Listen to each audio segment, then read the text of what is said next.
पिता पुत्र अर्थात कीर्तिधर एवं सुकौशल मुनि।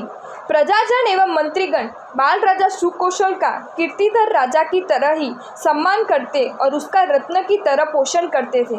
राजमाता सहदेवी पुत्र की वृद्धि एवं प्रजाजनों का स्नेह देखकर हर्षित होती, फिर भी उसके हृदय में एक बात की टिस तो बनी ही रहती कि पति का कुल युवावस्था में राज्य छोड़कर संयम पथ पर अग्रसर होने वाला है और ये मेरा पुत्र वास्तविक राजा बनकर दिग्विजयी बने उससे पूर्व कहीं संयम पथ पर न बढ़ जाए। अतः उसने नगर में आने वाले त्यागियों को रुकवा दिया और जो नगर में थे उन्हें दूर भेज दिया, क्योंकि कहीं किसी त्यागी को देखकर पुत्र के मन में भी त्याग के संस्कार जागृत न हो जाए। सदा दर्शन एवं श्रद्धा से ही जिज्ञासा प्रकट होती है। सुकौशल कुमार युवा हुआ। माता सहदेवी ने सुंदर राजकुमारियों के साथ उसका विवाह किया और पुत्र के सुख से सुखी होकर सहदेवी भी सुखपूर्वक अपना समय व्यतीत करने लगी। कीर्तिधर मुनि गांव-गांव विहार करते हुए साकेतपुर आए। वृद्ध द्वारपाल ने राजर्षि को पहचान लिया, अतः उन्हें नगर में प्रविष्ट होने से उन्हें नहीं रोका।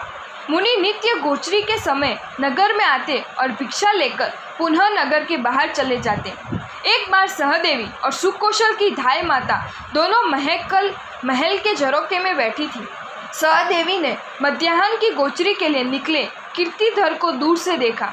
उन्हें देखते ही उसका मस्तक झुका, परंतु साथ ही साथ मोह ने उछाला मारा और वह सोचने लगी कि यदि सुकौशल इन महर्षि से मिलेगा तो राज्य छोड़कर संयम ग्रहण कर लेगा और पति विहीन बनी मैं पुत्र विहीन भी हो जाऊंगी और राज्य राजा विहीन हो जाएगा। उसने तुरंत सेवकों को बुलाकर उन मुनि को धक्के मारकर नगर से बाहर निकलवा दिया। समता सागर कीर्तिधर मुनि ने हृदय को समझाया कि जीव, क्रोध मत करना, इस राज्य और राजा के साथ तेरा क्या लेन देन है। इधर सुकौशल ने धाय माता को विलक विलक कर रोते देखा तो उससे उसने रोने का कारण पूछा। माता, क्यों रोती हो? क्या बताऊं पुत्र, तेरे पिता कीर्तिधर राजा मासक्षमण के पाड़ने के दिन नगरी में प्रविष्ट हुए तो तेरी माता ने धक्के मारकर सेवकों द्वारा उन्हें नगर से बाहर निकलवा दिया। संयमी आत्मा के प्रति ममत्व भाव तो गया, परंतु हमारी मानवता भी समाप्त हो गई। राजर्षि के दर्शनार्थ राजा प्रजा उमड़नी चाहिए, उसके बजाय क्या उन्हें हम धक्के मारकर बाहर निकालें? माता, ऐसा कैसा हुआ होगा? मुत्र सहदेवी ने अपनी इस शंका के वशीभूत होकर ऐसा किया कि कहीं तू उनके संपर्क में आकर त्यागी ना बन जाए। मोह मनुष्य में विवेक नहीं आने देता। लघुकर्मी सुकौशल ने राजर्षि की वंदना के लिए नगर से बाहर जाने की सूचना देने के लिए डुग्गी पिटवाई। वह तथा संपूर्ण नगर राजर्षि को वंदन करने के लिए चल पड़ा। लज्जित बनी राजमाता सहदेवी भी वंदन हेतु चली। मुनिवर ने वैराग्यमय देशना दी। देशना के पश्चात सुकौशल ने कहा, हे भगवान, आपके दर्शन से मेरा जन्म सफल हुआ है। आप मेरे पिता हैं, मैं आपका पुत्र हूँ। आपको संयम में अपना हित प्रतीत हुआ तो क्या मेरा हित संयम में नहीं है? हे पिता, मुझे संयम रूपी अमृत का पान कराएं। सुकौशल पुनः माता की ओर मुड़ा और बोला, माता, मैं तेरा प्रिय पुत्र हूँ, तू मुझे संयम ग्रहण करने की अनुमति प्रदान कर। पुत्र का हित और सुख माता चाहती है। अंत में माता को और सबको हित संयम में ही है।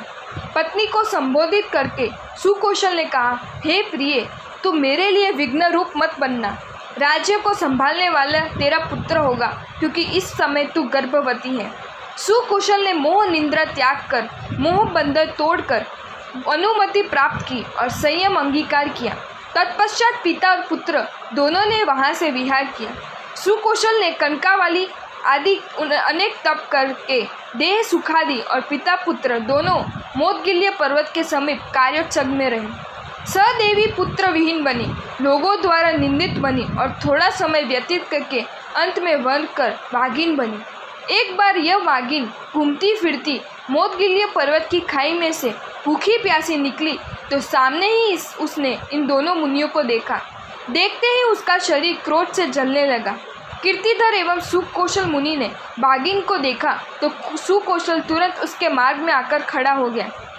कीर्तिधर ने बाल मुनि सुकौशल को समझाया कि परिचय के लिए तत्पर होना सरल है, परंतु सहन करना कठिन है। वे समझा ही रहे थे कि बाघिन ने सुकुशल को पंजा मारा और उसकी देह शत-विशत कर डाली। सुकौशल, कर्मक्षय करने का वास्तविक समय नहीं है।